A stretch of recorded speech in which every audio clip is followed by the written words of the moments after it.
Në sotme për media, pas takimit midis presidentes së Republikës së Kosovës, shkëlqësisë së saj, Dr. Vjosa Osmani-Sadriu dhe presidentes së Komisionit Evropian, shkëlqësisë së saj Ursula von der Leyen, presidentet do t'i keni adresim për media.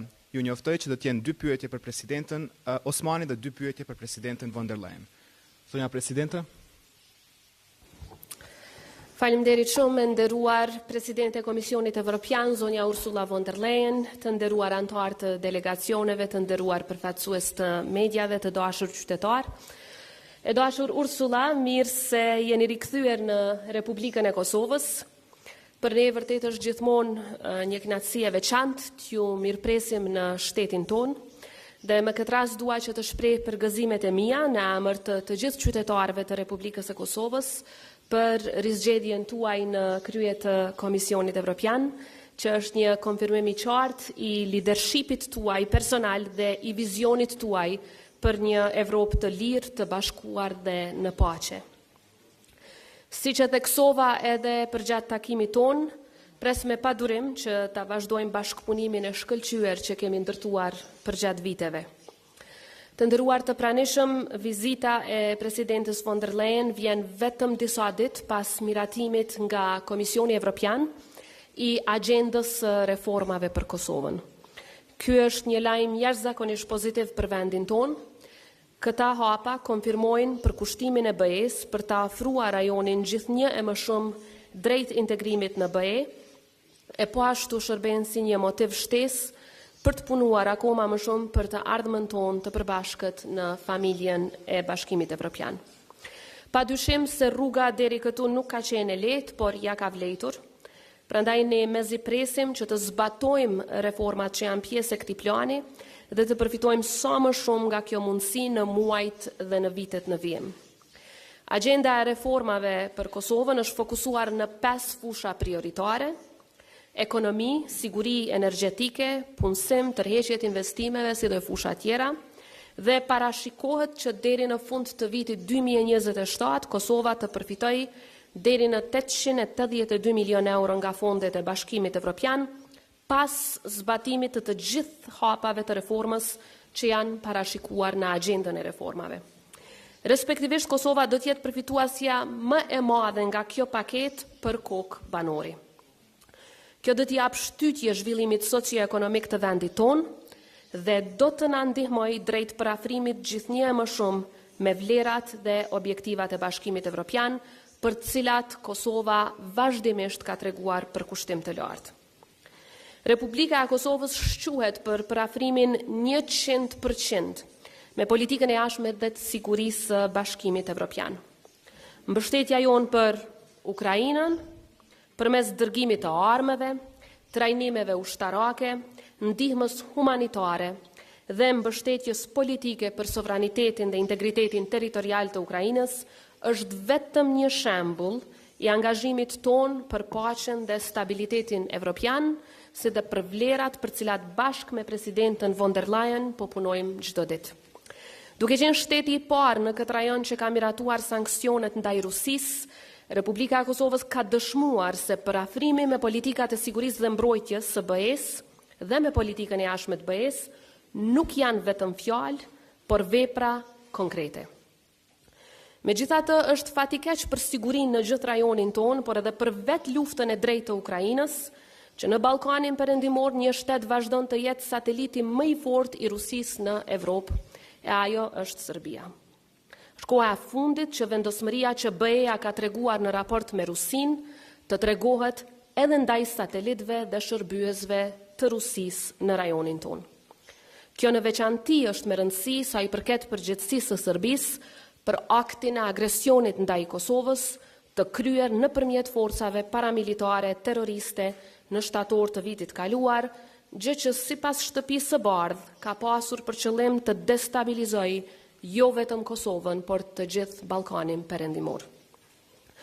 Kosova në anën tjetër po dëshmon vazhdimisht qasje konstruktive dhe po vepron në frymën e fqinjësisë së mirë, duke respektuar shtetet tjera të rajonit, duke avancuar çdo ditë në sundim të ligjit dhe duke mbajtur sistemin më të avancuar kushtetues në të gjithë kontinentin evropian sa i përket të drejtave të pakicave.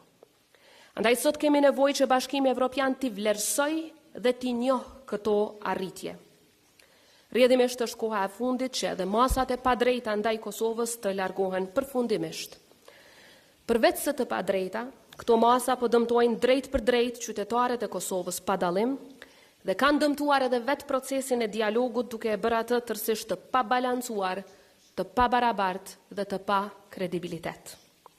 Heqja e masave është reflektim i nevojave të gjithë qytetarëve të Republikës së Kosovës, gjithë komunitetit biznesor, por do të ishte edhe përgjigje ndaj plotësimit të parakushteve që vetë BE-ja i kishte vënë në raport me Kosovën sa i përket këtyre masave. Ne kuptojmë që procesi i vendimarrjes është kompleks sa i përket shteteve anëtare dhe jemi falendërues për propozimin e Komisionit Evropian që të hiqen këto masa. Shpresojmë që sa më parë që do të merret një vendim i tillë nga i cili po e përsëris përfitojnë vetëm e vetëm qytetarët e Kosovës pa dallim etnie. Kosova vazhdon të shquhet si shembull i demokracisë në rajone përtej. Këtë nuk e themi vetëm ne, por e paraqesin edhe raportet më kredibile ndërkombëtare. Kjo nuk do të thotë megjithatë që nuk kemi sfida para vetës dhe që kemi arritur gjithçka, por përkundrazi që duhet t'i njohim të arriturat dhe të njëjtën kohë të investojmë edhe më shumë në reforma, qofshin ato në fushën e demokracisë së sundimit të ligjit, qofshin ato në fushën e ekonomisë, e njëkohësisht të vazhdojmë të punojmë përsa afërmi me aleatët tonë të sigurisë, me shtetet anëtare të BE-s, me shtetet e NATO-s, për çështje që duhet të koordinohen sepse janë në interes të Republikës së Kosovës. Ne shpresojmë dhe besojmë shumë shpejt që edhe aplikacioni i Kosovës për antarësim në Bashkimin Evropian do të marrë trajtimin e merituar. Fare në fund, zonja Presidente e Komisionit Evropian, e dashur Ursula, më lejoni të rithekësoj se Kosova do të vazhdojë të mbetet e paluhatur në përkushtimin e saj drejt së ardhmës në familjen e shteteve anëtare të BE-s, duke forcuar rolin ton si një partner konstruktiv në rajon, duke avancuar vlerat tona demokratike dhe duke fuqizuar gjithnjë më shumë pozitën dhe potencialin ton ekonomik. Për Kosovën, syt janë ka BE-ja, sot mot e përherë. Faleminderit. Thank you very much, Madam President Vjosa. Thank you very much for welcoming me back here in Pristina. Thank you, dear. Thank you. Again, Madam President, dear Vjosa, thank you very much for welcoming me back here to Pristina. We had an excellent meeting and we discussed the progress made by Kosovo on its EU-related reforms. Your efforts have already led to a major success, and that is the visa-free travel regime. I remember very well how, rightly so, intense the wish was to get to this goal. You've made it. You've made it. Since January, the people of Kosovo can travel to the European Union without a visa, like all citizens of the region, and this shows how much we can achieve when we work together. So congratulations again on this big success of yours. Dear Vjosa, I know that over the past years, Kosovo has worked hard to strengthen democracy and the rule of law with big success. You have just described the progress. And I want to assure you and the people of Kosovo that in my second mandate, the enlargement will be staying top of the agenda. It's for me very important, one of the top projects, and therefore we will work very closely together to move forward on that matter, because I'm committed to a future where all 6 Western Balkan partners are part of our union. We have now all the necessary tools and instruments in place to make it a reality, and I want to stress specifically one initiative you mentioned also, and this is the growth plan. The growth plan for the Western Balkans is designed to bring the region's economies closer to our single market and to gradually integrate it in our single market. And we know that the big success of enlargement is always not only the political agreement, the sharing of values, the push forward for democracy and the rule of law, but also the economic prosperity that we see or saw in the countries that joined the European Union. And here now we move forward in a different way, that we say we open already sectors of the single market now to our Western Balkan partners, so that companies from Kosovo, for example, can access the single market. For that, we need reforms to have a level playing field, but these reforms will be accompanied by additional European investment. It has been a year since we started the discussion, and most Western Balkan countries have their reform agenda ready. So does Kosovo. And I must say, Kosovo has done a great job on this reform agenda, so congratulations to you and your team for delivering on this one. Now we should be able to start with the pre-financing of more than 60 million euros, which could be released already before the end of the years. Overall, as you said, more than 880 million euros are available for Kosovo under the growth plan. So I think this is a typical project where we look at Kosovo and the relationship to the European Union. It's in our hands to make it happen, to move it forward, and the first steps are already very promising.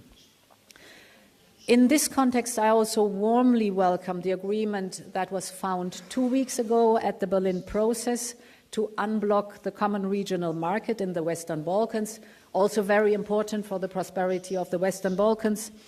This agreement lifts restrictions on exports from Serbian goods into Kosovo. We have also discussed the European funding for the new X-ray scanners. They will be used to screen these goods, that is important, before they enter your market at the crossing point. So all this is excellent news, because these are concrete steps towards the European Union and normalization. I congratulate you on the constant determination, the stamina you have, and the will you show on this path forward toward the European Union.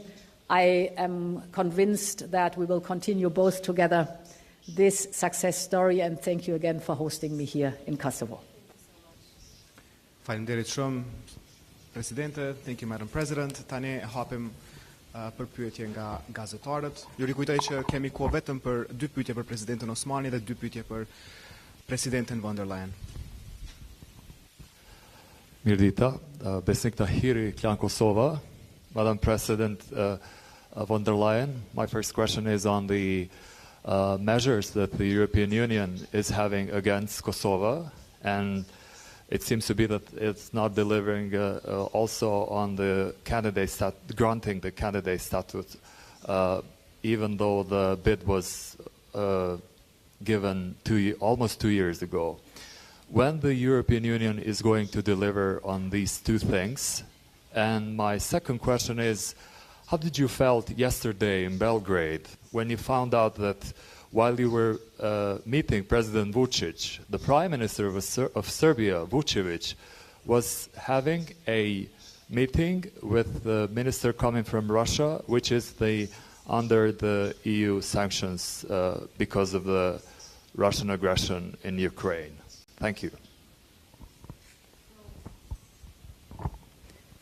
So for me was a clear message that the President of the Republic of Serbia was hosting me, and before that the Prime Minister of Poland and of Greece, instead of being in Kazan.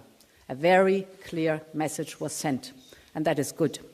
On the first part of your question, it's very important that we work together hand in hand.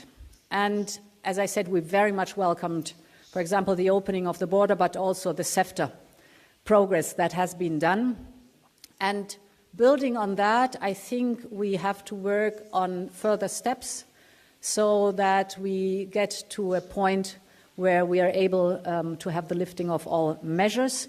This will also help convincing the member states, because as you know, the member states also have to give their consent to every single step.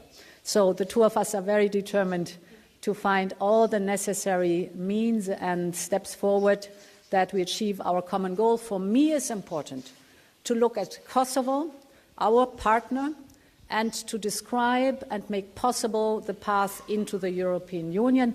This is our common project. We are totally committed to that one, and you can count on me what that is concerned. Thank you, Madam President. Kosovo Vjosa, Euronews Albania. I have a question for Ms. von der Leyen. When the European Commission approved the agenda, the reform agendas, it was said that for Kosovo and Serbia there will be specific preconditions in order to benefit from this agenda. So I want to know exactly, would the association of Serb municipality be a precondition for Kosovo in this regard, and what will be the preconditions for Serbia? Thank you. So the Ohrid agreement is crucial and it's important, and we all know that all committed to it. So commitment means over time delivery. That is important, but I think it's also a very good sign that we are able to have the pre-financing before the end of the year. The 60 million I was just announcing. So this shows that step by step, I think we're going to move forward together. For me, it's very important to open the door of the single market in specific sectors for Kosovo companies, because this will be of benefit for both sides. It is of benefit for the single market of the European Union, but it's of course of benefit for the economy of Kosovo. Faleminderit, vazhdojmë me pyetjen për presidentën Osmani. Atëherë faleminderit, në Hari Sufi gazetarën të vënia, këmë një pyetje për presidentën zonja Osmani. Sot do të ketë rol pozitiv ndarja e këtij buxheti, pra nga Komisioni Evropian për shtetin tonë në aspektin ekonomik. Dhe atë do të ndikon ndoshta kjo edhe tek masat të cilat i kemi ende nga Bashkimi Evropian. Faleminderit. Siç e përmendi edhe presidentja von der Leyen, pjesa e parë e mjeteve që do disbursohen dhe do t'i japen Kosovës, rreth 60 milion, para përfundimit të këtij viti, kryesisht do t'i dedikohen projekteve të cilat e fuqizojnë sektorin privat, e fuqizojnë komunitetin e bizneseve. Dhe duke e ditur që edhe vetë motori i zhvillimit ekonomik të një shteti është pikërisht komuniteti i bizneseve, është pikërisht sektori privat, kjo ndihmë do të jetë një shtytje përpara edhe për krijimin e vendeve të punës, por njëkohësisht edhe për thithjen e investimeve të jashtme. Sa më shumë që kemi suksese të bizneseve këtu për brenda, aq më shumë kjo nxit edhe investime nga bizneset nga jashtë. Pra që mendoj që do të shohim benefitet e kësaj pakoje të parë prej 60 milionësh me njëherë, shumë shpejt, në disa muaj. Në anën tjetër, kjo nënkupton edhe vende të reja të punës. Për rinin, për gratë, akoma ekziston një përqindje shumë e lartë e inaktivitetit sa i përket grave, kështu që ne duhet të sigurohemi që ofrojmë vende të reja të punës me paga të mira për gratë, në mënyrë që edhe vetë tregu i punës të përfitoj, edhe vetë ekonomia e vendit tonë të përfitoj nga një angazhim i tillë. Pra në përgjithësi do të jap shtytje zhvillimit socioekonomik të vendit tonë. Është shumë e rëndësishme që ne të punojmë bashkarisht me presidentën von der Leyen, e cila është aleate e madhe e Kosovës, edhe për t'i bindur shtetet tjera anëtare që të hiqen masat. Sa më shumë që punojmë bashk, besoj që aq më shpejt do të largohen ato në tërësi. Natyrisht që ne besojmë që ato s'është dashur fare të vendosen, por megjithatë realiteti është që janë këtu. Tani duhet të punojmë së bashku me partnerët tanë që ato të hiqen, dhe Kosova natyrisht duke u varë edhe nga vetë zbatimi reformave që i kemi premtuar, të përfitoj gjithë shumën prej 882 milionësh që është në dispozicion të Kosovës nga kjo pako. Kështu që ka mundësi të shumta për zhvillim dhe ecje përpara, por natyrisht duhet të tregojmë vullnet të hekurt në këto procese që janë jashtëzakonisht komplekse, dhe të bindim edhe ata pak partner që mund të kenë ndonjë dyshim rreth asaj se sa e meriton Kosova që të ecën përpara. Faleminderit zonja presidente, vazhdojmë me pyetjen e fundit. Hi everyone, I'm Vjosa, journalist from Deutsche Welle, the German TV station. So I have a question for the President of Kosovo. Did you discuss today about the Russian influence in the Balkans with Ms. von der Leyen? And Ms. von der Leyen, what kind of help, how can basically help EU Moldova in the elections in the next days to not let Russia interfere the elections there? Thank you.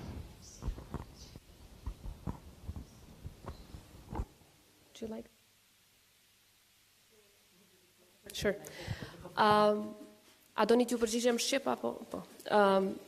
Natyrisht që kjo është një ndër temat që e kam shtruar në takimin tonë, është e paevitueshme, sepse në radhë të parë është shumë me rëndësi që shumica dërmuese e shteteve të Ballkanit perëndimor janë përafruar në tërësi me politikat e BE-s sa i përket sanksioneve ndaj Rusisë dhe politika tona në raport me Ukrainën. Kjo sepse fitoria e luftës në Ukrainë jep pastaj shembull edhe për rajonin tonë.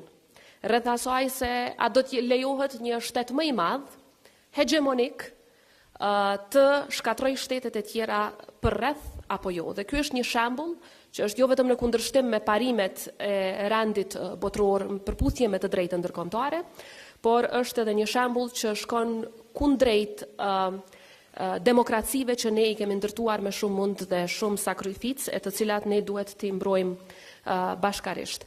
Prandaj është aq esenciale që mos lejohet që plani i Rusisë që të destabilizojë edhe përtej kufive të Ukrainës të realizohet. Dhe për ta parandaluar një plan të tillë, ne duhet të sigurohemi që gjërat t'i quajmë me emrin e tyre.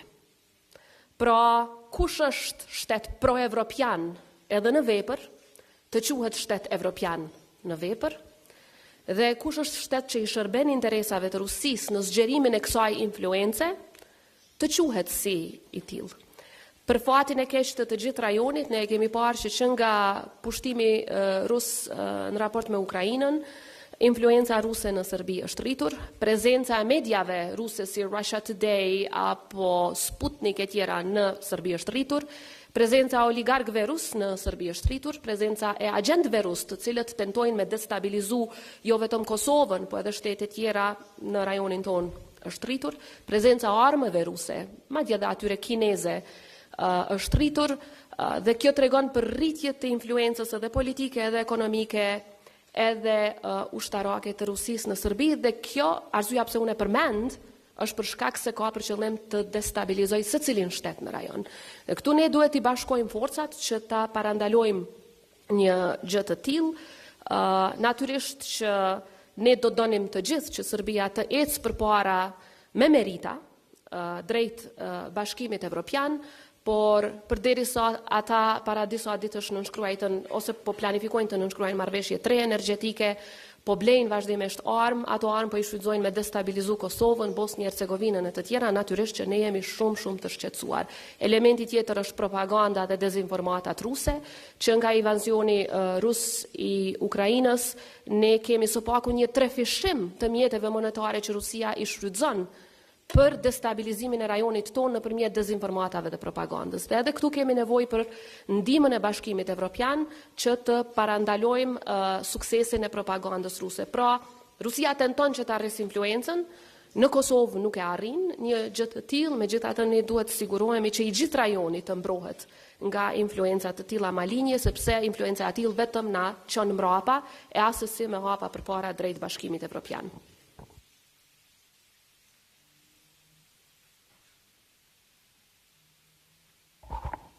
So on your question concerning the Russian interference, we see that Russia is leading hybrid attacks against democracies. And the aim is to destabilize these democracies. But we have tools. We work with transparency. We can debunk the misinformation. We can unveil the propaganda. And that's what we're doing on a daily basis to the benefit of a whole region. We see that Russia is trying to spread its false narrative without success. that it is possible for us to stand up with the truth and with transparency and with very clear messaging. So here we are really countering a hybrid attack that Russia is leading against democracies. I've just been in Moldova, and there too we presented the growth plan for Moldova. We're working very closely with Moldova to secure their energy supply, also for the upcoming winter. And in many other topics, we are working very closely with Moldova. So it is important for the people of Moldova to express their choice as a sovereign country, where they see their future. And we in the European Union very much want to see our common future in the European Union with Moldova. Thank you. Faleminderit shumë, me këtë dhe përmbyllim konferencën e sotme për media.